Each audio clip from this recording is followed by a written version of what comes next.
How do baseball players keep in touch? Let's explore.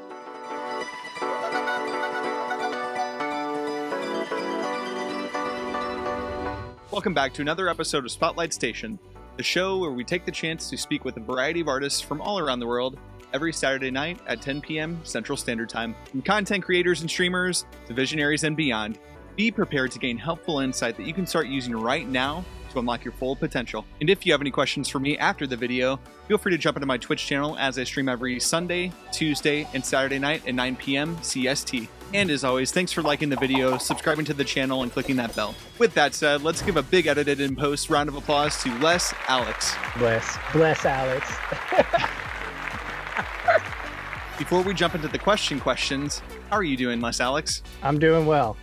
Thank you for having me on. I appreciate it. So before we start the show, I just need to clear the air on something. The Luigi Master 1000 was the first guest feature of Spotlight Station on this channel. You were actually the first guest feature on Spotlight Station on the Train Set Club YouTube channel.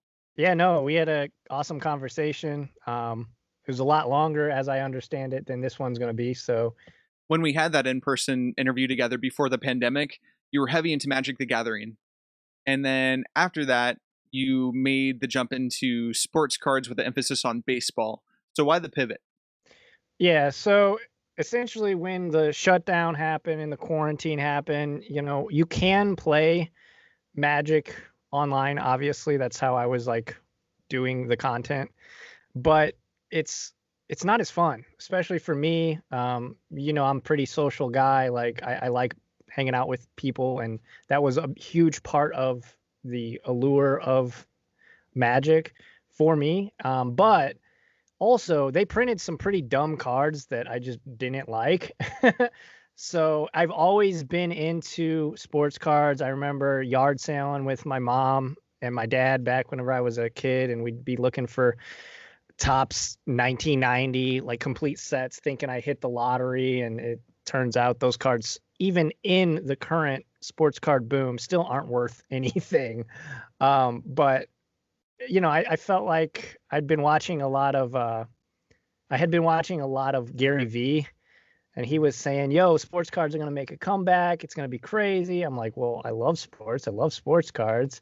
Let's take a look. And then one day I just randomly recorded, I think I just recorded with my phone, a terrible angle of like a mail day that I had. Like I got some cards and I just recorded it, and it got more views than my other content. So I was like, wait a second, I might be onto something here. So yeah, that's basically what made me pivot. So shout out to Gary Vee. He's a man. But also shout out to my dad and my grandma, really, for getting me into sports, I guess, way back in the day. You and I were both at a Twitch gathering together in St. Louis, along with our friend, the Luigi Master 1000. So when do you see these becoming a thing again? And have you been a part of any kind of virtual gatherings? So I haven't taken part in anything like that.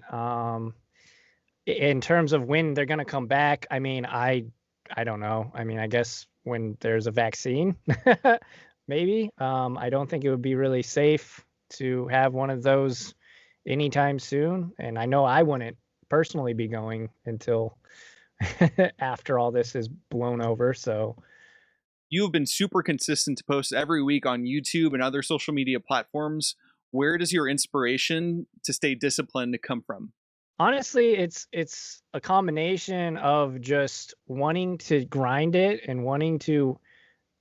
I know where I want to be at on YouTube. I know, at least I think I know how to get there. And it's honestly that in a combination of just like Gary Vee philosophy, put out as much content as you possibly humanly can. And not everything's going to be for everybody.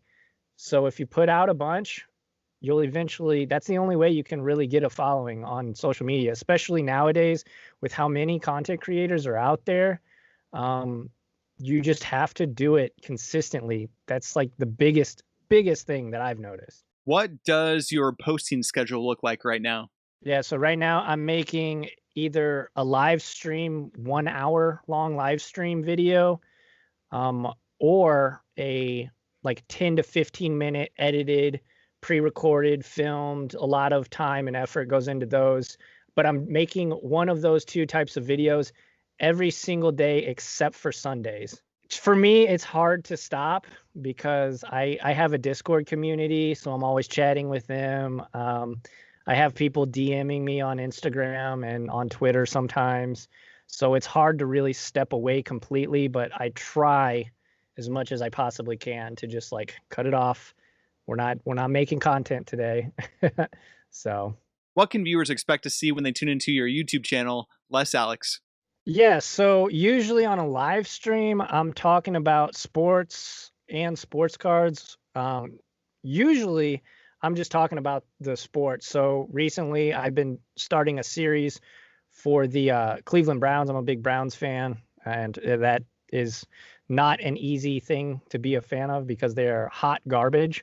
But I've been talking a lot about football, and I've just been talking with the community and how the everyday and how each game kind of plays into the price of cards. It's kind of a mix of a sports talk show and just talking sports cards. Yeah, you definitely have to always be paying attention. That's a huge tip, I guess, for anyone getting into something. You have to know your stuff.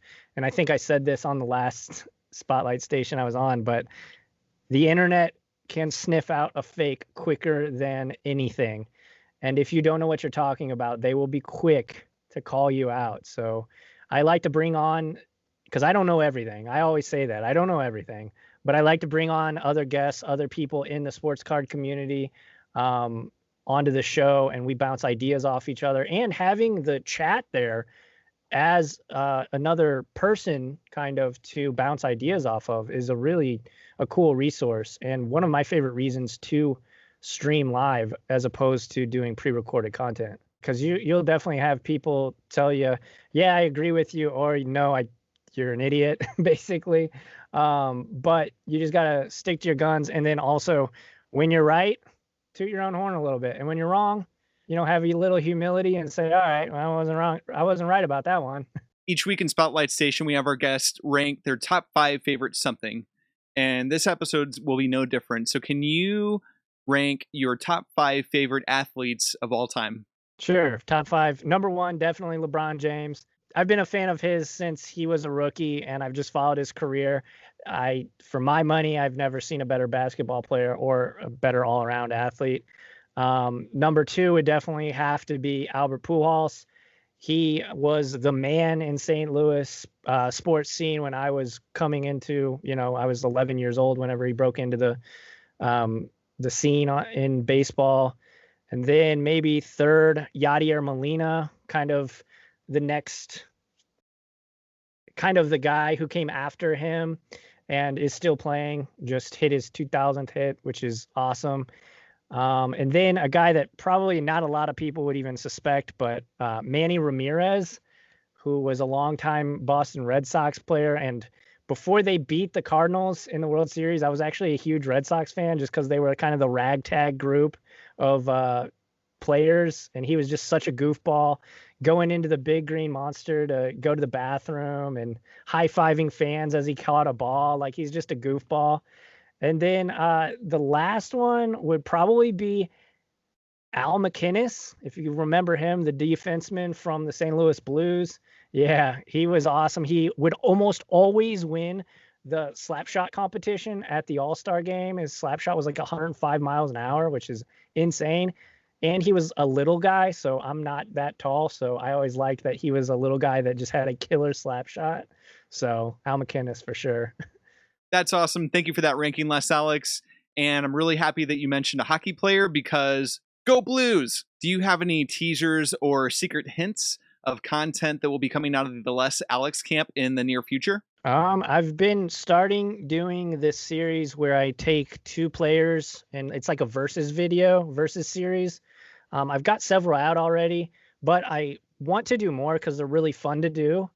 And they've been well received. So anytime you kind of stumble onto something, whether intentionally or inadvertently, you got to just keep running with it if it's getting numbers, especially if you enjoy doing it. So I have these 2 Easter egg buckets full of mystery cards from the early 90s and late 80s. My question to you, Les Alex, would you want to collaborate on a video together where we unveil what's in these 2 Easter egg buckets? Heck yes. Let's do it. You name the time and place and I'll be there. Thank you for that, Les Alex. Which content creators, streamers, and communities are you paying close attention to right now? Yeah, I mean, I think anybody who's making content should definitely be paying attention to what Gary Vee's saying. But aside from him, one of the guys that I kind of admired from a distance before I really got into making sports card content was Matt from PSA Collector. If you guys don't know who he is, he makes amazing content. He's been doing it for a long time. He's got like almost 36,000 subscribers. He's really good. And then another one is Red Cape Sports. They're really good. They kind of do cinematic stuff. They just released a vlog, actually, I think today. And then my buddy, who I've been collabing with a lot, he just hit 1,000 subscribers. So shout out to Flipping Steve. He's super knowledgeable. He knows his stuff, and his videos are really to the point, no fluff, like no BS. So I definitely suggest those 3 guys. So yeah, PSA Collector, Red Cape Sports, and Flipping Steve. Those guys are top notch, top notch. Last time we sat down to talk, you spoke about casting the widest net you possibly can on social media. What new golden advice do you have for anyone who wants to start up a channel or anyone who's interested in content creation? Yeah, so definitely be on any social media you can, like I said, cast the widest net, but also, and I can't stress this enough, be consistent. Just be consistent. Be there. If you make a video once a month, if that's all you can afford to, time-wise, that's all you can afford to make sure that your viewers or even potential viewers know you're going to be there. I always say in my videos, I'm making sports and sports card content almost every day of the week. So that's a contract. That is a contract between me and the viewer. I'm saying I'm going to be here pretty much every day. You guys can, open up your phone and there I'm going to be. But if you only have time for a week or once a month or whatever, as long as you and your viewers know that and they trust that, they're going to return if they dig your content. Les Alex, thank you for being on Spotlight Station. I'd love to have you back on a future episode. Absolutely. Yeah, this was fun. If you ever want to collab again, or if you want to come on my channel, whatever, we can make it work.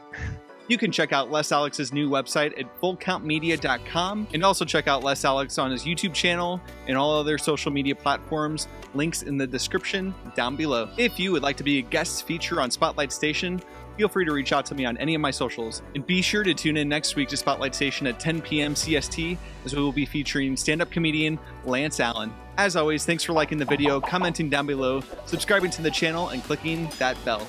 Oh yeah, and how do baseball players keep in touch? They touch base every once in a while.